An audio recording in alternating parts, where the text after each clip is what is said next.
Recognizes Congressman Duarte for 5 minutes. Thank you, Mr. Chair. Appreciate it. In the state of California, healthy forests are very important, our way of life.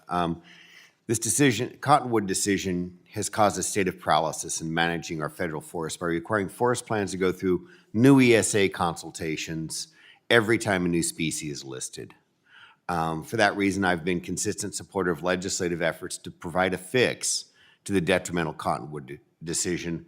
Mr. Bronson, I've heard critics of reversing the Cottonwood decision state that ESA consultation is a quick process that can be completed in a few days. Has that been your experience?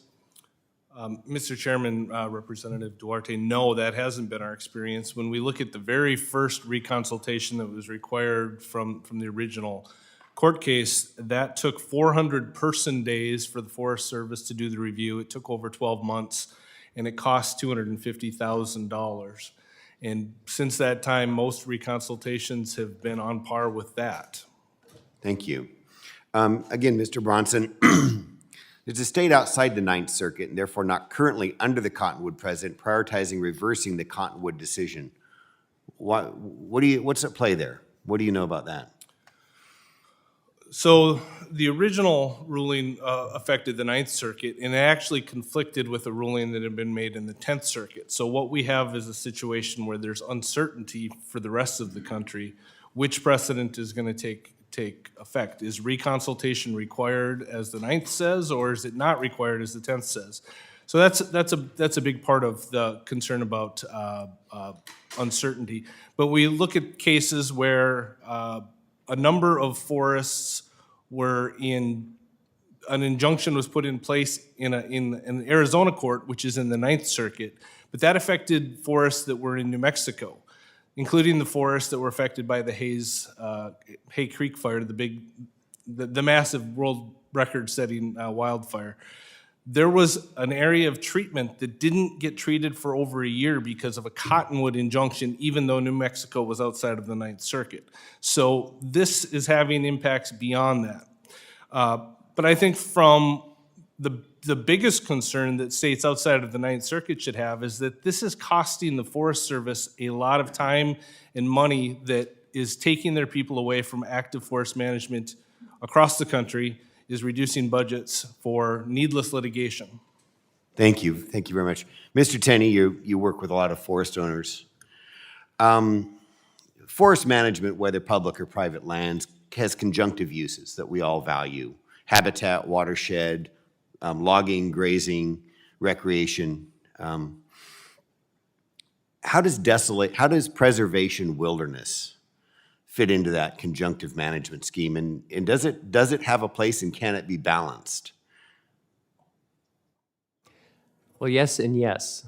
What we find with private forest owners is their primary interest is to find that balance. Our member companies in the West share thousands of miles of boundary with the National Forest System lands. And so what we focus on in that relationship is to maintain the health of land on those boundaries, because we have to. Now, those boundaries are usually distant from preserved areas, and those preserved areas provide a lot of benefit to a lot of people for a variety of reasons. We focus our attention on those areas that need to be managed to preserve both the benefits on the federal land, which everybody needs, and the benefits on the private land, which everybody needs. What is your experience with the history of catastrophic wildfire when it comes across the private lands that are managed as private lands for conjunctive benefits, and of public lands that are held as preservation wilderness and basically unmanaged, overgrown, oftentimes very high fuel density?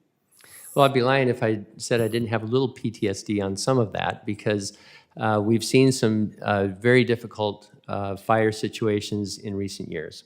And we know that. We've seen them in California. We've seen them in Oregon. There's no doubt that fire does not know boundaries. And so what we are doing with the Forest Service, in fact, we just signed an MOU with the Forest Service last week that will enable our private forest owners to extend fuel breaks onto federal land and to cooperate in these adjacent areas so that we can address that very issue. Now, it's one last question. comparative habitat value between the private lands and the preservation wilderness lands in public ownership? It varies from place to place, but I can tell you that where we are managing, I'll give you an example of owls. Owls is a good example that you'll understand. Owls need places to sleep. They need places to forage. So they need places to roost and forage. And when you have a mosaic of forest types, you can provide that. So because we are managing our lands on a continuous rotation of young, older, and then mature forests, we're providing that mosaic of habitat that owls need.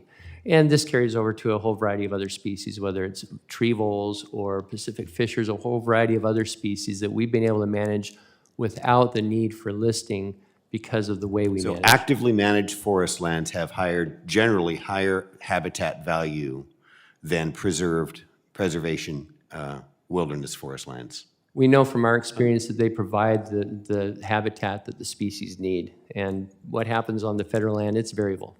Thank you. Thank you very much.